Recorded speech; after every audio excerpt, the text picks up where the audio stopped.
ఉక్కుపాదం అనే తీర్మానాన్ని ప్రవేశపెట్టడానికి శాసన మండలి సభ్యురాలు తెలుగుదేశం పార్టీ రాష్ట్ర అధికార ప్రతినిధి కావలి గ్రీష్మ గారిని మాట్లాడవలసిందిగా కోరుతున్నాం.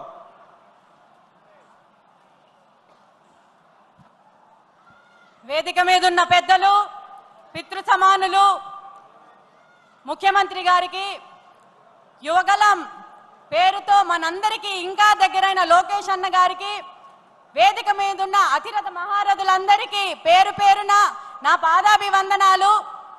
అలాగే రాష్ట్రం నలుమూలల నుంచి కడప మహానాడుకి వచ్చిన ప్రతి ఒక్కరికి పేరు పేరున కడప కోడలిగా మీ అందరికీ స్వాగతం పలుకుతున్నాను.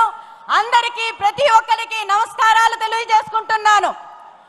మాదక ద్రవ్యాలు వినియోగంపై ఉక్కుపాదం అనే విషయం గురించి నన్ను మాట్లాడమన్నారు. ఈ తీర్మానాన్ని నేను చాలా గట్టిగా బలపరచడానికి ముఖ్యమైన కారణం, మనం ఏదైతే గత ప్రభుత్వంలో చూసామో ఎగ్స్ కన్నా ఎక్కువ డ్రగ్స్ అమ్మారు. ప్రతి గల్లీలోని డ్రగ్స్ కనిపించాయి. ప్రతి విద్యార్థులు ఎవరైతే ఉన్నారో వాళ్ళకి చాలా సులువుగా డ్రగ్స్ అలవాటు చేసి వాళ్ళ జీవితాల్ని నాశనం చేయడం జరిగింది. గత ప్రభుత్వం విద్యార్థుల జీవితాలతోటి ఈ మాదక ద్రవ్యాలను అడ్డం పెట్టుకొని వాళ్ళ జీవితాలతో ఆడుకోవడం జరిగింది.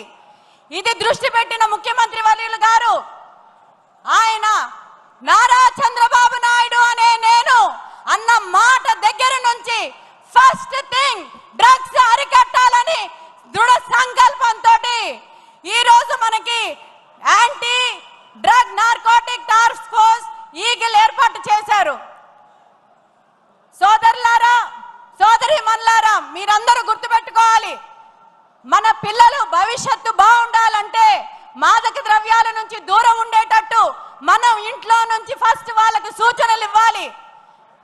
గంజాయి అనేది ఈరోజు విచ్చలవిడిగా రాష్ట్రంలో ప్రతి ఒక్క దగ్గర ఉంది.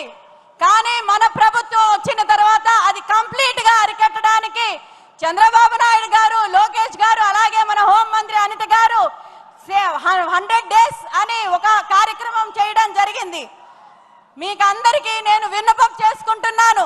ఒక తెలుగు బిడ్డగా మిమ్మల్ని అందరినీ మీకు మళ్ళీ చెప్తున్నాను, దయచేసి పిల్లలు ఎలాంటి భవిష్యత్తులో పెరగాలన్నా కూడా మీరు ఒక దృష్టి సాధించండి.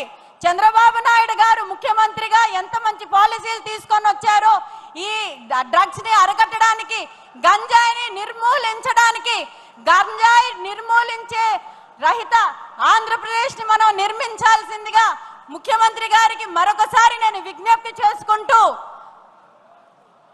ఈ అవకాశం నాకు ఇచ్చినందుకు పేరు పేరున మీ అందరికీ ధన్యవాదాలు తెలియజేసుకుంటూ, నాకు నూతనంగా ఎమ్మెల్సీ పదవి ఇచ్చి నా మీద నమ్మకం పెట్టి నేను కౌన్సిల్లోని మన పార్టీ తరఫు నుంచి చక్కగా మాట్లాడి నిజాలు బయటికి తీసుకొని వస్తానని అవకాశం ఇచ్చినందుకు మరొకసారి మీకు కృతజ్ఞతలు తెలియజేసుకుంటూ, ఈ అవకాశం నాకు ఇచ్చినందుకు ప్రతి ఒక్కరికి ధన్యవాదాలు తెలియజేసుకుంటున్నాను.